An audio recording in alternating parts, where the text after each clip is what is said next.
Wall Street is no longer seen as the enemy by the social justice people. Wall Street is now a weapon.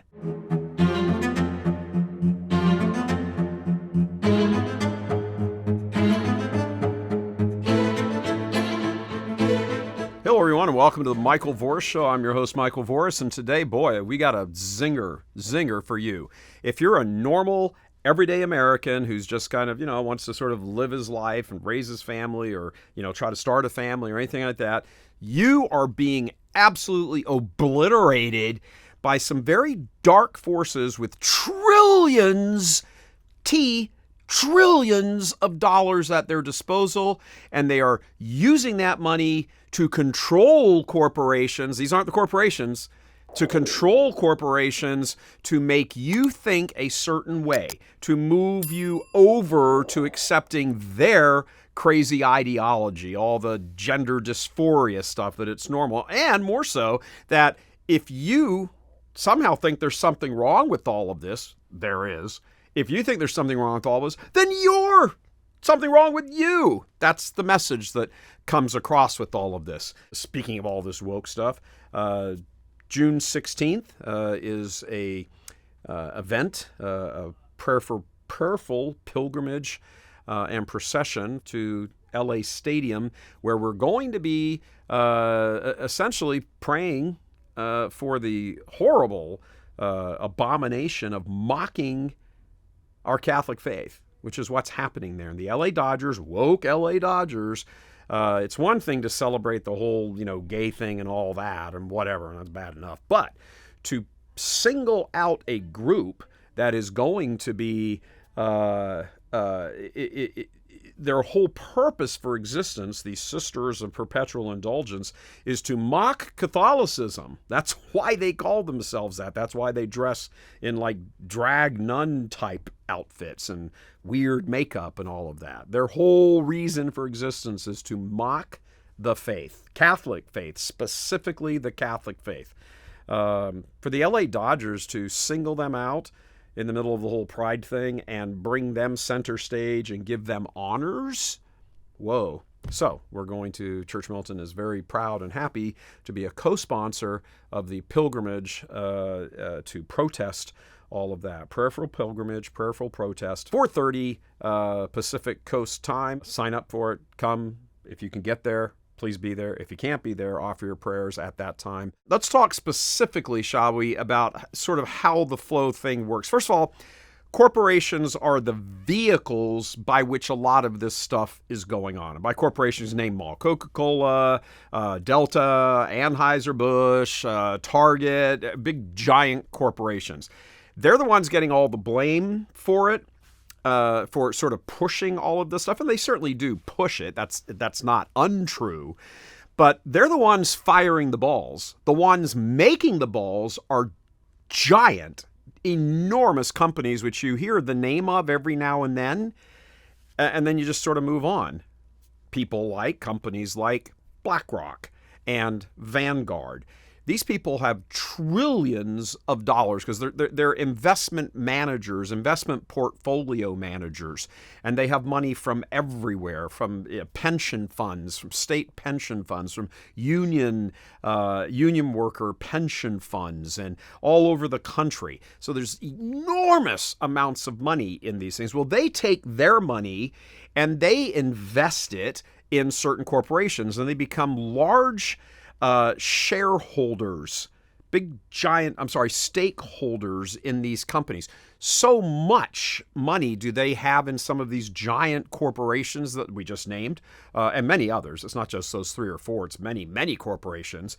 Corporate America. Corporate America is controlled by really a kind of elite class in corporate America, the BlackRocks and the Vanguards, who really are the source of all of this diversity, equity, inclusion, ESGs, all of it, the pushing of all of this. So what happens is they have the money, they put it into these other very large corporations, Delta, Coke, Target, Major League Sports, all of it. And they really dictate what the corporate response or corporate messaging will be. The companies have to go along with it. Well, if the CEO and the board of directors and all those people want to keep their jobs, they have to go along with it. Because if they don't, they'll just get swept aside, and these Vanguard and BlackRock, et cetera, will just sweep them out and put in new people. They just do that at the corporate shareholders meetings. You have to force behaviors, and at BlackRock we are forcing behaviors. What we are doing internally is, if you don't achieve these levels of impact, your compensation could be impacted, okay? You have to force behaviors. And if you don't force behaviors, whether it's gender or race or just any way you want to say the composition of your team, you're going to be impacted. They're really the dominant force here. Do they get much opposition from the CEO of these major corporations? Do they get much opposition from the board of directors? Probably not. There's probably people high up in some of these big corporations who really don't like all this stuff. They don't like, promoting all this, woke garbage to children, for example, in the children's clothing section. They probably are repulsed by it, some of them. They probably don't even shop at the stores themselves. But the big overriding issue is that they either agree with it or they quietly go along with it because they feel like they have to. Now, two things are happening here at the same time. You heard the expression lots of times, go woke, go broke. Because normal, everyday Americans just want to walk into a store and just buy normal stuff. They don't want to go to Kroger and have to deal with, gay groceries. They don't want to have to go to Target and deal with gender dysphoria clothing for their children. They just want to go buy and live a normal life without every single last bloody thing being some political statement about diversity, equity, or inclusion. And, they just don't want anything to do with any of that. So there's that problem that the customers are being steamrolled. Well, every time we see this sort of thing happening, go woke, go broke, every time you see that happen, what happens? The corporations take a hit. Do they take a big hit and go out of business? No, they're kind of under the category of too big to fail. Not too big to let be failed, but they're just too big to fail.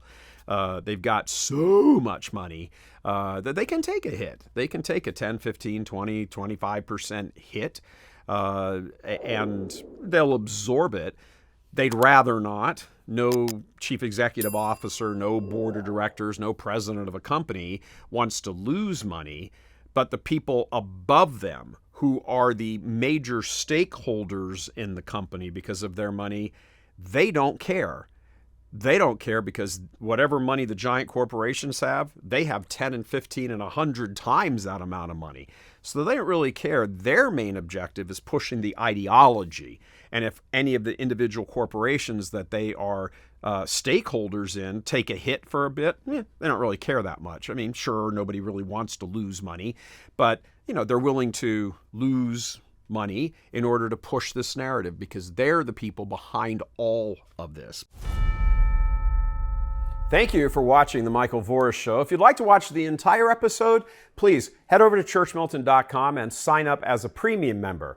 If you need to sign up to become a premium member, go to churchmilitant.com/go premium.